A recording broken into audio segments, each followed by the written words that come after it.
Everyone, আপনারা সবাই কেমন আছেন? আশা করি সবাই খুব ভালো আছেন। আমিও ভালো। সকালবেলা ঘুম থেকে উঠে শ্রোতার বাবা সহ প্ল্যান করলাম মেলায় ঘুরতে যাব। যে কথা সেই কাজ, রেডি হয়ে চলে গেলাম মেলায় ঘুরতে। এখন বাজে বিকাল 4টা, আমরা মেলায় চলে আসছি অলরেডি। আর মেলায় তো প্রচুর লোক ছিল, যেহেতু মেলা ছিল তার সঙ্গে সার্কাস ছিল।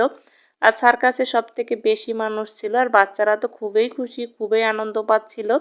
শ্রদ্ধার বাবা এদিকে টিকিট কাটতে গেছিলো, টিকিট মূল্য 20 টাকা। 20 টাকা দিয়ে টিকিট কেটে তারপর আমরা ভিতরে প্রবেশ করলাম।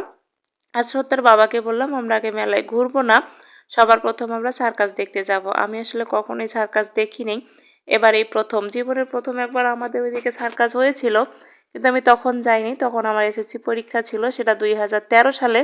আর সেই কারণে আমার যাওয়া হয় নাই, তাই ভাবলাম যে এবার একটু যাব।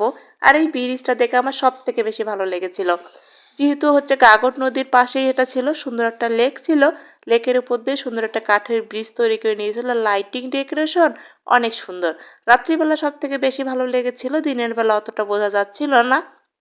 তারপর ভিতরে যখন আসলাম, এদিকে তো অনেক বড় একটা মেলা বসে গেছে, খুব ভালো লেগেছিল, কারণ এখানে সার্কাস ছিল, তার পাশে ছোট বাচ্চাদের খেলাধুলার জন্য অনেক বিনোদন ছিল, যেটা আমার মেয়ে কোনোটাতে উঠতে পারবে না, আর আমি উঠতে ভয় পাই, আর শ্রদ্ধার বাবা উঠতে চাচ্ছিল না, এই কারণে আমরা কোনোটাতে উঠতে পারিনি। পরে শ্রদ্ধার বাবা বললো চলো আমরা সার্কাস দেখতে যাব। এই তো গেট দিয়ে চলে যাচ্ছি, এত পরিমাণের ভিড়, আমি তো পিছনে যাইতেই পাচ্ছিলাম না। এক পর্যায়ে তো শ্রদ্ধার বাবাকে হারিয়েই ফেলেছিলাম, যে কোথায় খুঁজবো। যাই হোক, তারপর শেষমেশ পেয়ে গেছি। তারপর এদিকে শ্রদ্ধার বাবা আইসক্রিম নিয়ে আসছে, আমরা মূলত সার্কাস দেখতে ভিতরে ঢুকে গেছি।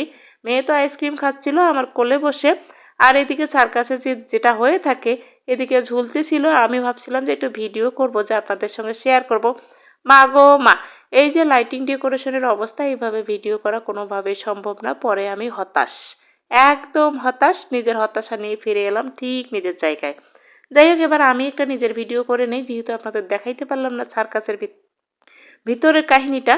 তারপরে তো বেরিয়ে পড়লাম, রাত বাজে 10টায়, এখন আমরা বাসায় চলে যাব। এদিকে শ্রদ্ধার বাবা বলছিল যে একটু ফুচকা খাই। শ্রদ্ধার বাবা যেহেতু কলিগরাও ছিল, সবাই মিলে ভাবলাম যে একটু ফুচকা খাবো। ফুচকার দোকানে গিয়ে আরও বেশি হতাশ, ফুচকার দোকানে ফুচকা থাকবে না চিন্তা করা যায়, তারা আমাদেরকে বলে দিল সাপ আপা কোনো ফুচকা নাই, শেষ। চিন্তা করেন। যাই হোক, এদিকে বের হচ্ছিলাম, একটা হচ্ছে ব্রিজ, কাঠের ব্রিজ ছিল, তারপর খুব সুন্দর বস্তা দিয়ে, বস্তার মধ্যে বালু, তারপর খুব সুন্দর ইট বসিয়ে খুব সুন্দর করে একটা মানে রাস্তা করা হয়েছিল। যেহেতু আমরা কাঠের রাস্তা দিয়ে আগের বার এসেছি, তাই ভাবলাম যে এবারে এই রাস্তা দিয়ে যাব। লাইটিং ডেকোরেশন জাস্ট ওইদিকে কাঠের রাস্তাটাও দেখিয়ে দিলাম। তারপর এদিকে ব্রিজ পার হয়ে এসে মেয়ে একটু খেলা করবে, মেয়েকে নামিয়ে দিলাম, আর এদিকে আমার একটু ভিডিও করে নিচ্ছিলাম। পাশে একটা সুন্দর পুকুর তৈরি করেছিল, আর সুন্দর মাছগুলো এত সুন্দর খেলা করতেছিল, বেশ ভালোই লাগছিল। তারপরে ভাবলাম যে না, একটু মাছগুলোর ভিডিও করে নেই। আর এদিকে আমার কাছে দেখুন কত খাবার, অনেক খাবার নিয়ে ঢোকা হয়েছিল, আসলে সব খাবার খাওয়া হয়নি। তারপরে বাকি খাবারগুলো নিয়ে যাচ্ছি, এখানে আর কাকে দেবো, আমরা বাসায় নিয়ে গিয়ে খাবো এখন। যাই হোক, আপনারা কিছু মনে করিয়েন না। তারপরে এই যে হচ্ছে মাছগুলোকে ভিডিও করে নিয়ে এদিকে আবার শ্রদ্ধার বাবার আরও অনেক কলিগ এসেছিলো, তাদের সঙ্গে কথা বলে নিল শ্রদ্ধার বাবা। তারপরে আমরা চলে যাব হচ্ছে একটু ফুচকা খেতে, মেলায় ঘুরে তারপর ফুচকা খাবো।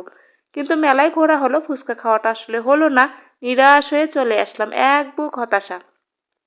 সত্যি কথা বলতে ফুচকা আমার খুব পছন্দ, কিন্তু ওই যে একটা কথায় আছে না, ভাগ্যে না থাকলে আসলে কোনো কিছুই হয় না, ঠিক আমাদেরটার সঙ্গে তাই হয়েছিল, ভাগ্যে না থাকলে। তারপরে এদিকে শ্রদ্ধার বাবা বলছিল যে একটু হচ্ছে চলো আমরা বাইরে কোথাও ঘুরতে যাই, কিন্তু এত রাতে আর কোথায় ঘুরতে যাব। এদিকে বললাম যে না, আমরা এখানে একটু মেয়েকে নিয়ে খেলাধুলা করি, তারপর বাইরে যাব। ফুচকা খাওয়া হলো না, তারপর মেলা থেকে বের হয়ে আমরা চলে গেলাম মামনি হোটেলে।